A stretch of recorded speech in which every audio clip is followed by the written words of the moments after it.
الحمد لله رب العالمين والصلاة والسلام على سيد المرسلين وعلى آله وصحبه أجمعين، أما بعد.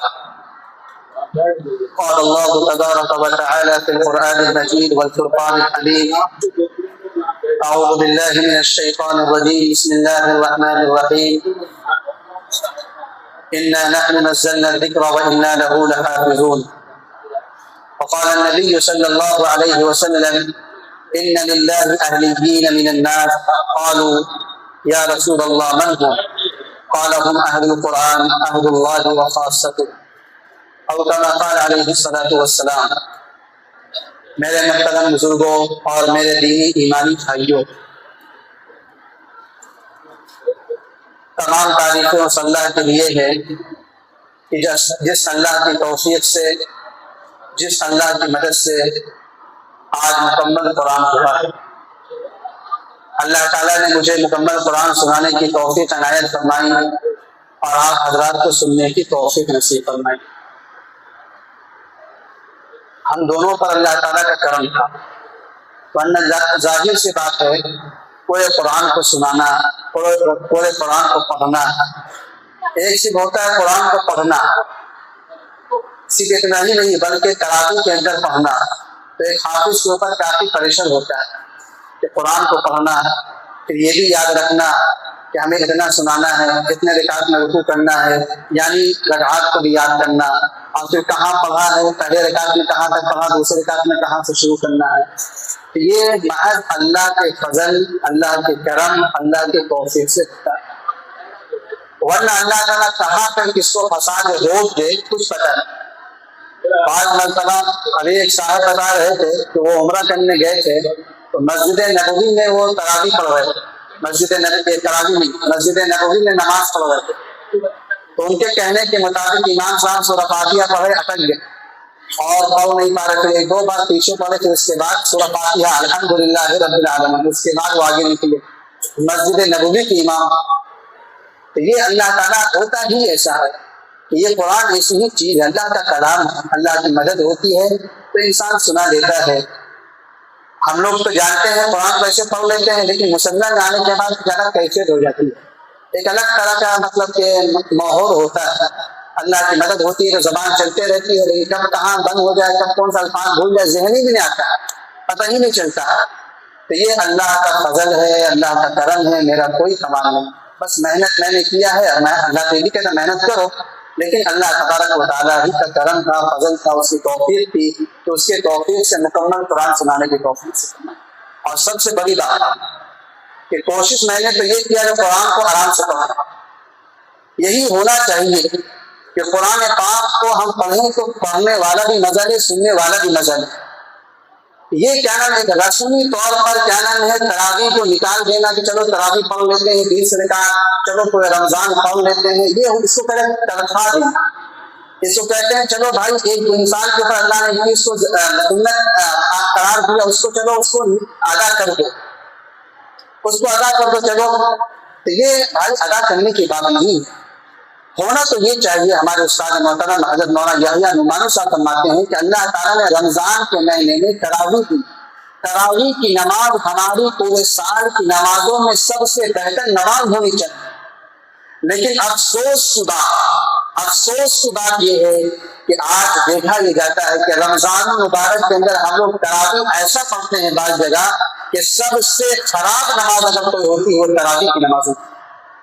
سب سے خراب نماز تراویح کی ہوتی ہے. اس طرح قرآن کو جلدی کیا وجہ ہے، آپ مت قرآن کو مکمل کیجیے، آپ سورہ تراویح پڑھ لیجیے، لیکن قرآن کا مذاق مت اڑائیے. یہ قرآن کی کوئی عام کتاب نہیں، یہ اللہ کا کلام ہے، اللہ کا کلام ہے، اللہ کی کتاب ہے. اس کو آپ یہ سوچ کر پڑھیے، یہ سوچ کر بھی پڑھیے کہ انسان جب قرآن کو پڑھتا ہے اللہ تعالیٰ سنتے ہیں. جب بندہ کہتا ہے الحمدللہ رب العالمین، اللہ تعالیٰ کہتے ہیں حمدنی عبدی، میرے بندے نے میری تعریف کی. جب بندہ نماز کے اندر ہوتا ہے تو نماز کوئی بھی نماز ہو، چاہے وہ نماز فرض نماز ہو، چاہے وہ نماز تراویح کی نماز ہو، چاہے وہ نماز تہجد کی نماز ہو، ہر نماز میں بندہ اللہ تعالیٰ سے بات کرتا ہے، اللہ تعالیٰ سے گفتگو کرتا ہے. تو بعض جگہ اماموں کے اوپر پریشر عوام کا ہوتا ہے، کہ عوام کہتی جلدی پڑھو امام صاحب. میرے بھائیوں بزرگوں دوستوں جلدی پڑھو کیا ہے, حالانکہ فرض زیادہ نہیں آتا, 10 سے 15 منٹ کا میرے خیال سے فرق آتا ہے.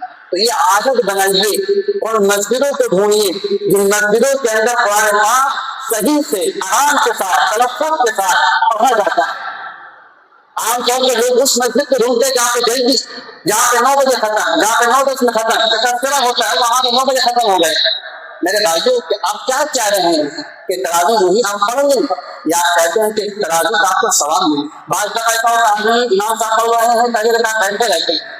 میرے بھائیوں بزرگ دوستوں یہ کوئی مذاق نہیں ہے, یہ اللہ کا کلام پڑھا جاتا ہے, اس کی قدر کر لیجیے ورنہ مرنے کے بعد قدر ہوگی. یوم نفر المرء من اخیہ وامہ وابیہ وصاحبتہ وبنیہ, اس دن کو یاد کرو جس دن آدمی یفر المرء من اخیہ اپنے بھائی سے بھاگے گا, جس دن آدمی اپنے ماں باپ سے بھاگے گا, جس دن آدمی اپنے ہر رشتے دار سے بھاگے گا. کیوں بھاگے گا؟ اس ڈر سے کہ کہیں مجھ سے نیکی نہ ملے. تو اس دن یہی تمام نیکی کا ہے, یہی اعمال کا ہے. اللہ کا فضل ہے کہ آپ لوگوں نے ساتھ دیا, ہم نے پڑھا, اللہ آپ لوگوں نے ساتھ دیا, بڑے توجہ کے ساتھ سنا. اللہ تعالیٰ ہم دونوں کو اللہ تعالیٰ اپنے شایان شان اس کا بدلہ عنایت فرمائے. یہ بات ہم نے جمعہ کے دن بھی کہا, تراویح شروع ہوتی ہے چاند دیکھنے سے اور تراویح مکمل ہوتی ہے چاند دیکھنے پر. تراویح مکمل ہوتی ہے چاند دیکھنے پر. اور اللہ کے نبی صلی اللہ علیہ وسلم کا بار بار عمل یہ بتایا کہ اللہ کے نبی صلی اللہ علیہ وسلم رمضان کے آخری عشرے میں, رمضان کے آخری دنوں میں بنسبت پہلے کے دنوں میں زیادہ عبادت کیا کرتے تھے, زیادہ نماز پڑھا کرتے تھے, زیادہ اللہ کے نبی کے عالم میں دعا کیا کرتے تھے, زیادہ اللہ کے نبی اللہ تعالیٰ قرآن پاک کی تلاوت کیا کرتے تھے. اس لیے میرے بھائیوں یہ مت سمجھیے گا کہ اب قرآن مکمل ہو گیا, اب ہم آزاد نہیں ہوئے. آپ کو آزاد اس وقت ہوں گے کہ جب آپ چاند دیکھیں گے, یہی تراویح سے آزاد, ورنہ اللہ کے احکامات سے آزادی تو موت کے وقت ملے گی. وَاعْبُدْ رَبَّكَ حَتَّىٰ يَأْتِيَكَ الْيَقِينُ. اے محمد صلی اللہ علیہ وسلم اللہ کی بندگی, اللہ کی غلامی, اللہ کی پرستش, اللہ کے حکم پر چلتے رہیے یہاں تک کہ آپ کو موت ہو. یہ نبی کے واسطے سے, نبی کے حوالے سے پوری امت کو یہ پیغام دیا, پوری امت کو یہ میسج دیا گیا, پوری امت کو یہ سبق دیا گیا ہے. اس لیے ایک بات یہ کہنی تھی, یہ قرآن پاک بہت عظیم اور بہت مبارک کتاب ہے. یہ قرآن وہ کتاب ہے کہ اللہ تبارک و تعالیٰ آپ کو حدیث سناتے ہیں کہ آپ کو جو کتاب ملی ہے, جو قرآن ملا ہے, یہ کتنی عظیم کتاب ہے. حدیث شریف میں آتا ہے اللہ تعالیٰ, اللہ کے نبی نے فرمایا ان اللہ ویاسین قبل ان یخلق آدم بألف عام, کہ اللہ تعالیٰ نے آدم علیہ السلام کو پیدا کرنے سے پہلے 1000 سال پہلے 1000 سال پہلے اللہ تعالیٰ نے سورہ طٰہٰ اور سورہ یاسین کی تلاوت فرمائی. اللہ تعالیٰ نے حضرت آدم علیہ السلام کو پیدا کرنے سے پہلے 1000 سال پہلے سورہ طٰہٰ جس کو پڑھتے ہیں, سورہ یاسین جو قرآن کا دل ہے, اس کی تلاوت فرمائی فرشتوں کے سامنے. فلما سمعت الملائکہ, جب فرشتوں نے اس قرآن کو سنا, اس کی تلاوت کو انہوں نے اللہ سے سنا, تو فرشتوں نے کیا کہا, طوبی لامۃ ینزل ھذا علیھا. وہ امت قابل مبارک بات ہے, وہ امت کتنی خوش نصیب ہوگی کہ جس امت پر یہ قرآن, یہ کتاب, جس امت پر یہ عظیم کتاب نازل ہوگی, اس عظیم کتاب کے اندر اس طرح کی صورت. فرشتوں جو ہے کہ اس قرآن کے نزول سے پہلے انہوں نے ہم کو دعا کیا, طوبی لامۃ ینزل ھذا علیھا. وہ امت قابل مبارکباد ہے, وہ امت بہت ہی زیادہ مبارکبادی کے مستحق ہے, وہ امت کتنی زیادہ خوش نصیب ہوگی جس امت پر یہ قرآن پاک نازل ہوگا. آگے کیا فرمایا, وطوبی لاجناس تحمل ھذا. اور وہ سینے وہ دل اور وہ لوگ کتنے مبارکباد ہوں گے جس دل کے اندر, جس سینے کے اندر یہ قرآن پاک محفوظ ہوگا. فرشتوں نے دعا دی. حافظ قرآن کوئی عام انسان نہیں, ہم لوگ دیکھتے اس کو مرتبہ نہیں دنیا کے اعتبار سے ہم لوگ مرتبہ کسی ڈاکٹر کو، کسی انجینئر کو، کسی سائنٹسٹ کو دے دیں، لیکن اللہ کی نظر میں اس حفاظ کی قدر، ان حافظوں کی قدر دنیا کے تمام لوگوں سے زیادہ ہے۔ یہ میں نے کیا اللہ کے نبی کہہ رہے خیرکم من تعلم القرآن وعلمہ، تم میں سب سے بہتر وہ شخص ہے جس نے قرآن کو سیکھا اور قرآن کو سکھایا۔ بہت سے لوگ بہتر ہو سکتے ہیں، لیکن تم میں سب سے بہتر، سب سے اچھے، سب سے اعلیٰ، سب سے ارفع، سب سے اوپر درجے والے وہ ہیں جو قرآن کو سیکھے اور سکھائے۔ اس سے معلوم یہ ہوتا ہے کہ ہمیں بھی حفاظ کرام کو، علماء کرام کو، ائمہ کرام کو اپنے اماموں کو رسپیکٹ دینا چاہیے، ان کا احترام کرنا چاہیے، ان کی عزت کرنا چاہیے، اور ان سے دعائیں لینا چاہیے، ان سے ملنا چاہیے، ان سے ملاقات کرنا چاہیے، ان کے پاس بیٹھنا اپنے لیے خوش نصیبی سمجھنا چاہیے، اپنے لیے خوش نصیبی سمجھنا چاہیے۔ مدرسہ والے ہم سے چندہ لیتے ہیں، ہمارا پیسہ وہاں چل جائے، ہم مدرسوں پر احسان نہ سمجھے بلکہ اپنے اوپر یہ احسان سمجھے کہ مدرسہ والوں نے ہم سے چندہ لیا۔ اس مدرسے کے اندر حفاظ تیار ہوں گے، اس مدرسے کے اندر علماء تیار ہوں گے، اس مدرسے کے اندر ائمہ کرام تیار ہوں گے، اس مدرسے کے اندر اللہ کے داعی تیار ہوں گے، اس مدرسے کے اندر اللہ کے ولی اور بزرگان دین تیار ہوں گے۔ اس مدرسے سے وہ لوگ تیار ہوں گے جب دین پر حملہ ہوگا، جب دین پر حملہ ہوگا، جب دین پر لوگ آڑیاں چڑھائیں گے، شبہات پیدا کریں گے، جب دین کو نقصان کریں گے، مدرسہ کھڑا ہوگا، اپنے لوگوں کو، اپنے سپاہیوں کو بھیجے گا کہ جاؤ اپنے دین کا مقابلہ کرو، پیارے نبی صلی اللہ علیہ وسلم کی دین کی حفاظت کرو۔ قادیانوں نے اللہ کے نبی کے دین پر جب بھی حملہ ہوا، کسی بھی فتنے نے حملہ کیا، اس حملے کا اگر جواب دیا ہے مدرسے کے فارغین نے جواب دیا ہے، علماء نے جواب دیا ہے، ائمہ کرام نے جواب دیا۔ اس لیے یہ کبھی نہ سمجھے کہ مدرسہ والوں کو ہم نے چندہ دے دیا، دیوبند کو، نجوہ کو، مدارس کو، بڑے بڑے مدرسے کو، بلکہ اگر آپ کو ٹینٹک نہیں ہے، آپ کے علاقے کے اندر مدرسے ہیں، آپ جائیے وہاں دیکھیے کتنے بچے ہیں، کتنے لوگ پڑھتے ہیں، اور آپ اپنے زکات کے علاوہ آپ کے پاس اور بھی جو مال کیجیے ان کو۔ اگر یہ مدرسہ نہ رہے تو قیامت برپا ہو جائے، کیونکہ یہی مدرسہ سے مسجد کے اندر معتدلین آ رہے ہیں، اسی مدرسے سے یہ مسجد کے اندر ائمہ کرام آ رہے ہیں، علماء کرام آ رہے ہیں، اور آپ کو جو جنازہ پڑھاتے ہیں وہ علماء ہوتے ہیں۔ یہ علماء کون پیدا کر رہا ہے؟ یہ مدرسہ پیدا کر رہے ہیں۔ آپ کی شادی ہوتی ہے، نکاح کون پڑھاتا ہے؟ یہ علماء پڑھاتے ہیں، یہ ائمہ کرام پڑھاتے ہیں۔ تو کبھی ایک لڑکے کے لیے ان کو حقیر اور ذلیل اور کم کرنا سمجھیے گا، سمجھیے گا یہ ہمارے بڑے خیر خواہ ہیں، ہم اگر غلطی کرتے ہیں، اگر گناہ کا کام کرتے ہیں، یہ ہم کو متنفر کرتے ہیں۔ مسجد کے اندر تو کبھی تو معاشرے کے اندر برائی ہوتی ہے، کبھی سود ہوتا ہے، کبھی بیاج ہوتا ہے، کبھی سٹے بازی ہوتی ہے، کبھی چوری ہوتی ہے، کبھی ڈکیتی ہوتی ہے، کبھی نشہ بازی ہوتی ہے، تو علماء کرام ائمہ کرام مل کر اس سے متنفر کرتے ہوئے معاشرے والے کا احسان ہونا، ورنہ امام کو کیا فائدہ ہے؟ بھائی وہ نماز صبح بیان کر دیں، میٹھی میٹھی باتیں کر لیں، وہ خیر خواہی ہے، نبی کی وراثت ہے، نبی کا جو انہوں نے علم حاصل کیا ہے اس علم کی ذمہ داری ہے کہ معاشرے کے اندر کوئی برائی دیکھے، کوئی خرابی دیکھے، کوئی فساد دیکھے، اس پر نفی کرے، لوگوں کو متنفر کرے، لوگوں کو بتائے۔ اس لیے فرشتوں نے دعا کیا تھا، کیا کہا تھا؟ طوبی لأزواج تحملها، وہ سینے کتنے مبارک ہوں گے جس سینے کے اندر یہ قرآن پاک محفوظ ہوگا۔ آگے کیا فرمایا فرشتوں نے؟ وَطُوبَى لِأَلْسُنٍ تَتَكَلَّمُ بِهَذَا، وہ زبان کتنی مبارک ہوگی، وہ زبان، وہ ہو بوسہ لینے کے لائق ہے، چومنے کے لائق ہے، جس زبان سے قرآن پاک کی تلاوت کی جائے، وہ زبان، وہ ہو مبارک بادی کے لائق، چومنے کے لائق، بوسہ لینے کے لائق ہے، جس زبان کے ذریعے سے قرآن پاک کی تلاوت ہوتی ہے، جس زبان کے ذریعے سے قرآن پاک کو پڑھا جاتا ہے، اس کی تلاوت کی جاتی ہے۔ یہ دعا کس نے دیا؟ یہ دعا فرشتوں نے دیا۔ کون فرشتے؟ لا يعصون الله ما امرهم ويفعلون ما يؤمرون، جو اللہ کی نافرمانی نہیں کرتے، وہ اللہ کی نافرمانی جانتے ہی نہیں، اللہ کا جو حکم آتا ہے اس کو پورا پورا کرتے، وہ گناہوں سے معصوم، گناہوں سے پاک، وہ اللہ کی نوری مخلوق۔ تو یہ دعا اللہ تعالیٰ فرشتوں نے کیا ہے. اس سے یہ پیغام یہ میسج ملتا ہے قرآن پاک کی عظمت, قرآن پاک کا احترام. اس لیے میرے بھائیوں بزرگوں دوستوں, تراویح کے اندر قرآن پاک کو سنیے تو آرام سے, سبھی جلدبازی کے اندر نہیں, کوئی کام نہیں, ہلکے چاہیے نہ آرام سے پڑھیں. آپ کو 10 منٹ میں کوئی بات نہیں, جہاں پہ قرآن پاک کی آیت ایسی آ جائے جہاں پہ اللہ کا عذاب آئے, آپ اس کو پڑھیے بار بار تاکہ پڑھنے کے اندر بھی جل کر اس طرح سے بولیے. اور ہر مسجد یہاں پہ بہت سے مسجد والے آئے ہوں گے, اپنے نام کو گزارش میں آپ جلدی جلد پڑھیے, ہم بالکل اطمینان سے سنیں گے, ہم بالکل فارغ ہیں, کوئی بات نہیں دیر ہو جائے, ہم بالکل آرام سے سننے کے لیے.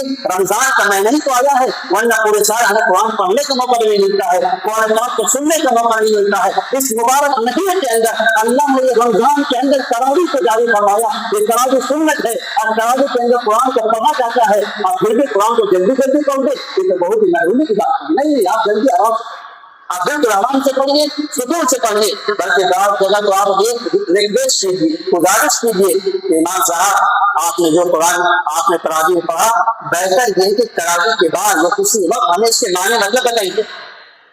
یہ میرے بھائی ہم چاہتے ہیں شوق و جذبہ ہو, ہر ایک کے اندر یہ جذبہ ہو جائے. آپ ملک کے مسجد کے ہر مقتدی کے اندر یہ جذبہ بن جانا چاہیے کہ ہمیں قرآن سے محبت کرنا ہے, قرآن سے پیار کرنا ہے, قرآن پاک سے اپنے دل کو جوڑنا ہے. میرے بھائی اگر آپ قرآن سے اپنے دل کو جوڑیں گے, اپنے تعلق کو جوڑیں گے, اللہ تعالیٰ آپ کو بلندی عطا فرمائے گا, قرب عطا فرمائے گا, کامیابی عطا فرمائے گا, سرخروئی عطا فرمائے گا. اللہ تعالیٰ آپ کی زندگی کے اندر برکت عطا فرمائے گا. قرآن پاک سے دل کیسے جوڑیے, آپ اس سے محبت کریں گے, پیار کریں گے, کبھی ایسا ہوگا اس سے آپ کو محبت ہو, پیار ہو, اور ابھی اس سے ملاقات کریں, جلدی جلدی کریں, کیسی بات کرو. اگر آپ کسی سے محبت ہے, کسی سے پیار ہے, آپ اس سے ملاقات کرنے گئے اور جلدی بات کر جلدی بھاگے, تو کیا کہے گا بھائی تم کو مجھ سے کوئی تعلق نہیں کیا, ارے انسان غصہ ہو جاتا ہے. آپ تو سوچیے, اپنی زندگی پر ان چیزوں کا عنایت تو کیجیے, ان چیزوں کو تھوڑا سوچیے تو کہ آپ نے کوئی شوہر اپنی بیوی سے جلدی جلدی بات کرے, بیوی غصہ ہو جائے گی. آرام سے بات کیجیے. آپ کس طرح بات کر رہے ہیں, بیٹا باپ کو جلدی جلدی بات کرے, بیٹا باپ کے حکم کو جلدی جلدی پڑھ کے بتائے تو باپ غصہ ہو جائے گا, بیٹا غصہ ہو جائے گا. تو یہ کیا قرآن پاک کو نماز کے اندر پڑھے, تراویح کے اوپر جلدی جلدی پڑھے, یہ کس کا کلام ہے, یہ اس مالک کا کلام ہے جس نے تمام دنیا کو بنایا, اس اللہ کا کلام ہے یہ تمام جہانوں کا ہے. الحمدللہ رب العالمین, تمام تعریف اس اللہ کے لیے ہے جو تمام جہانوں کا پروردگار ہے. کتاب وَإِنَّهُ لَتَنزِيلٌ مِّن رَّبِّ العالمین, یہ قرآن کو رب کی طرف سے نازل کیا ہے, اس سے تمام جہانوں کو پیدا کیا, تمام مخلوقات کو پیدا کیا. تو ظاہر سے بتائیے اس اللہ کا کلام ہے, اس اللہ کا کلام ہے, تو کیا اس کو جلدی جلدی پڑھنا یہ کیا ناانصافی نہیں ہوگی, یا یہ کوئی ظلم نہیں ہوگا؟ خود سوچیے, تیسری تحریہ کیجیے. بلکہ تو میری خواہش تو یہ ہے انشاءاللہ اللہ تعالیٰ نے زندگی دیا, اگلے سال میں سوچ رہا ہوں اپنی مسجد سے تراویح کو غائب کرنا. ابھی میں دیکھ رہا ہوں آج اپنے ملک کے اندر, دوسرے ملکوں کے اندر بڑی بڑی مسجدوں کے اندر ماشاءاللہ تراویح پوری لائف چل رہی, سننے میں مزہ آتا ہے, 1.5 گھنٹہ تراویح ہو رہی. اسی طرح آسن شیر کے اندر ماحول بن جائے, اور میں چاہتا ہوں یہ ہماری مسجد آسن وہ ایک نظیر بنے, اس کے مثال بنے پورے شہر کے اندر کہ قرآن کو آرام سے پڑھا جائے گا, سکون سے پڑھا جائے گا, اطمینان سے پڑھا جائے گا, راحت سے پڑھا جائے گا. کوئی جگہ نہیں, نہیں تو پڑھنا آرام سے پڑھیں گے, نہیں پڑھنا جلدی نہیں, اور جب پڑھنا کوئی بات نہیں. اس لیے میرے بھائی اس طرح سے اگر آپ سنیں گے انشاءاللہ آپ کے دلوں کے اندر قرآن کی محبت فطری کی, اس طرح سنیں گے آپ کے دل کے اندر قرآن کی نورانیت, قرآن کا نور پیدا ہوگا. پھر آپ دیکھیے گا قرآن کو سننے کا مزہ, قرآن کو پڑھنے کا مزہ پھر آپ کے اندر پیدا ہوگا. اللہ کے نبی صلی اللہ علیہ وسلم نے صحابہ کو فرمایا کہ اللہ کے کچھ خاص لوگ, کہ اللہ والے کچھ لوگ اللہ والے ہیں, اللہ کے گھر والے ہیں. صحابہ نے فرمایا یا رسول اللہ ہم, اللہ کے گھر والے کون ہیں, اللہ کے گھر والے کون ہیں؟ تو اللہ کے نبی نے فرمایا ہم اہل القرآن, ہم اہل القرآن. اللہ کے گھر والے کون ہیں؟ وہ اللہ, وہ قرآن والے ہیں, وہ قرآن والے ہیں. اہل اللہ و خاصتہ, قرآن والے اللہ والے ہیں, قرآن والے اللہ کے خاص بندے, اللہ کے ویاپی لوگ, اللہ کے بڑے خاتم خاص لوگ ہیں. تو یہ اللہ کے نبی صلی اللہ علیہ وسلم نے صحابہ سے فرمایا. صحابہ بھی بے چین ہو گئے، یا رسول اللہ کے گھر والے کون ہیں؟ فرمایا ہم اہل القرآن، ہم اہل اللہ و خاصتہ، اللہ کے جو قرآن والے ہوتے ہیں، قرآن کی تلاوت کرتے ہیں، قرآن کو اپنے سینے کے اندر محفوظ کر لیتے ہیں، وہ قرآن والے ہیں، وہ اللہ کے بڑے خاص بندے ہیں۔ ایک حدیث میں اللہ کے نبی نے فرمایا حامل القرآن حامل رأیت الاسلام، کہ قرآن کو جو محفوظ کرنے والا، قرآن کو اپنے سینے میں اٹھانے والا، محفوظ کرنے والا ہوتا ہے، وہ اسلام کے جھنڈے کو اٹھانے والا، وہ اسلام کے جھنڈے کو اٹھانے والا ہوتا ہے۔ آگے سنیے، فَمَنْ أَكْرَمَهُ أَكْرَمَ اللَّهُ، جو انسان ان کی اکرام کرے گا، ان کی عزت کرے گا، ان کا رسپیکٹ کرے گا، ان کا احترام کرے گا، ان کا ادب کرے گا، اللہ تعالیٰ اس کا احترام کرے گا۔ آگے اللہ کے نبی کیا فرما رہے ہیں کہ قرآن والے اسلام کے جھنڈا کو اٹھانے والے ہیں، اور جو ان کا احترام اور رسپیکٹ، ان کے ادب، ان کا احترام کرے گا، اللہ تعالیٰ ان کا احترام کریں گے، ان کی عزت کریں گے، اللہ تعالیٰ ان کو عزت عطا فرمائیں گے، ان کو بڑائی عطا فرمائیں گے، اللہ تعالیٰ ان کو رفعت و بلندی عطا فرمائیں گے۔ وَمَنْ أَهَانَهُ، جو ان کی بے توقیری کرے گا، جو ان کو ذلیل کرے گا، جو ان کو رسوا کرے گا، جو ان کے پیچھے لگے گا، ان کے دو میں لگے گا، ان کو گالا ہے، ان کو غصہ دلائے گا، اور ان کی احانت کرے گا، فَعَلَيْهِ لَعْنَةُ اللَّهِ، ایسے شخص پر اللہ کی لعنت، یعنی وہ شخص اللہ کے رحمت سے، اللہ کی مدد سے، اللہ کی احانت سے دور ہوتا ہے۔ اللہ کی لعنت ہوگی، تو اللہ کی لعنت، فرشتوں کی لعنت، اللہ کی لعنت، اسی طرح اللہ کی تمام مخلوقات کو اس شخص پر لعنت ہوگی۔ قرآن پاک کتنی عظیم دولت ہے۔ حدیث شریف میں اللہ کے نبی نے فرمایا لا حسد الا حسنتين الا حسنتين، رجل علمه القرآن فهو يتلو آناء الليل وآناء النهار، کہ کسی چیز میں رش کرنا جائز نہیں۔ رش کرنا اگر کسی چیز میں جائز ہے تو دو چیزوں میں، ایک وہ شخص جس کو اللہ نے قرآن کا علم دیا ہو اور اللہ نے اس کو قرآن کی دولت دیا ہو اور اس قرآن کی تلاوت کو وہ صبح و شام کرتا ہو، فرمایا ایسے شخص پر انسان رش کر سکتا ہے، ورنہ دنیا کی دوسری چیزوں پر انسان رش نہیں کر سکتا ہے۔ ایک وہ آدمی جس کو اللہ نے مال دیا ہو، دولت دیا ہو، اور اندھاتن وہ اللہ کے راستے میں خرچ کرتا ہے، ایسے دو شخص پر انسان رش کر سکتا ہے، تمنا کر سکتا ہے کہ اللہ مجھے بھی ایسا آدمی بنا دے کہ میں بھی اللہ آپ کا کلام پڑھوں، آپ کا قرآن پڑھوں، دن و رات پڑھوں، اور اس کے مطابق لوگوں کو علم سکھاؤ۔ تو یہ قرآن وہ دولت ہے، یہ وہ عظیم دولت ہے کہ اللہ کے نبی فرمائے دنیا ایسی جگہ ہی نہیں ہے کہ کسی چیز کے بعد انسان رش کرے، اپنے رال کو بڑھائے اور تمنا کرے، نہیں، اگر تمہیں رش کرنا ہی ہے تو رش کرنا اسی دو چیزوں پر ہو سکتا ہے۔ اسی طرح قرآن پاک کو میرے بھائیوں تمام مجمع ہے، یہ میں نے قرآن پاک کی عظمت کو بیان فرمایا، اسی طرح قرآن والے کی عظمت کو بیان فرمایا۔ قرآن پاک کو سیکھنے میں کتنا ثواب۔ بہت سے لوگ جو ہے سوچتے عمر بڑے ہو گئے، آپ قرآن کو نہیں سننا چاہتے، آپ بڑے ہو گئے، جس عمر کو پہنچ گئے ہیں، اگر آپ کو قرآن کا علم نہیں ہے، قرآن کی تلاوت نہیں جانتے ہیں، آپ کے لیے ضروری ہے کہ قرآن کو سیکھیں۔ قرآن کے کچھ حقوق ہیں، نمبر 1 قرآن پر ایمان لانا، یہ قرآن اللہ نے نازل فرمایا۔ نمبر 2 یہ ہے قرآن پاک کی تلاوت کرنا، قرآن پاک کی تلاوت کرنا۔ نمبر 3 یہ ہے قرآن پاک کو سمجھنا، قرآن پاک کو سمجھنا۔ نمبر 4 یہ ہے قرآن پاک پر عمل کرنا۔ نمبر 5 یہ ہے قرآن پاک کی تعلیم کو دوسروں پر پہنچانا۔ نمبر 6 یہ بھی ہے قرآن پاک کا ادب کرنا۔ قرآن پاک کا ادب تو قرآن کا ادب کرنا، قرآن والوں کا ادب کرنا، قرآن کے سامنے پیر پھیلانا، قرآن کو جب چھونا ہو تو قرآن کو باوضو چھونا، اور اسی طرح کوئی انسان ناپاک ہو، ایسا شخص جس پر غسل واجب ہو گیا ہو، فرض ہو گیا ہو، تو ایسا شخص قرآن کو نہ زبان سے پڑھ سکتا ہے، نہیں پڑھ سکتا ہے، زبان سے بھی نہیں پڑھ سکتا ہے۔ اس اگر تو انسان کے اوپر وضو ضروری ہے تو انسان زبانی طور پر تو قرآن کو پڑھ سکتا ہے، لیکن قرآن کو چھو، یہ قرآن کا ادب ہے، یہ قرآن کا احترام ہے۔ قرآن جہاں رکھا قرآن کے سامنے پیر پھیلا دینا، اس لیے قرآن کا ادب ہے۔ اس طرح انسان اپنے ماں باپ کے سامنے پیر پھیلانا گوارا نہیں کر سکتا ہے، اسی طرح قرآن کے سامنے پیر کو پھیلانا یہ قرآن کے ادب کے خلاف ہے، یہ قرآن کے ادب کے خلاف بات ہے۔ اس لیے قرآن کے 6 حقوق ہیں، ایمان لانا، تلاوت کرنا، اسی طرح قرآن پاک پر عمل کرنا، اس کو سمجھنا، اس کی تعلیم کو دوسروں تک پہنچانا، اس کا ادب کرنا۔ تو میرے بھائیو، اللہ کے نبی نے کیا فرمایا؟ افلا یغدو احدکم الی المسجد فیعلم او یقرأ، کہ تم میں سے کوئی آدمی مسجد جائے اور وہ کوئی دین کی بات کو سیکھے یا قرآن پاک کی ایک دو آیت کو پڑھ لے، قرآن پاک کی دو آیت کو پڑھ لے، اس کے لیے 2 اونٹ کے مل جانے سے بہتر ہے۔ اللہ کے نبی نے حدیث سے فرمایا بڑا بتاؤ تم میں سے کوئی آدمی بازار جائے اور اس کو 2 اونٹ مل جائے بغیر کسی لڑائی جھگڑے کے۔ اونٹ تو بہت قیمتی چیز ہوتی ہے۔ صحابہ نے فرمایا یا رسول ہم میں سے ہر آدمی چاہے گا کہ بغیر کسی لڑائی جھگڑے کے بغیر یوں ہی اس کو فری میں اونٹ مل جائے۔ فرمایا تم میں سے کوئی شخص مسجد جائے اور مسجد جا کر قرآن پاک کی 2 آیت کو پڑھ لے، اس کے لیے 2 اونٹ کے مل جانے سے بھی بہتر ہے۔ اور کوئی آدمی 3 آیت کو سیکھ لے، اس کے لیے 3 اونٹ سے بہتر۔ کوئی آدمی 4 آیت کو سیکھ لے، اس لیے میرے بھائی کو میں یہ اعلان کرتا ہوں کہ ہماری مسجد کے اندر عشاء کے بعد بڑوں کی تعلیم کا نظم و نسق ہے۔ اگر آپ قرآن کو پڑھنا نہیں جانتے ہیں تو آپ اپنے قرآن کو صحیح کیجیے، بڑے ہو گئے شرمائیے مت، سڑک کو کنارے کیجیے۔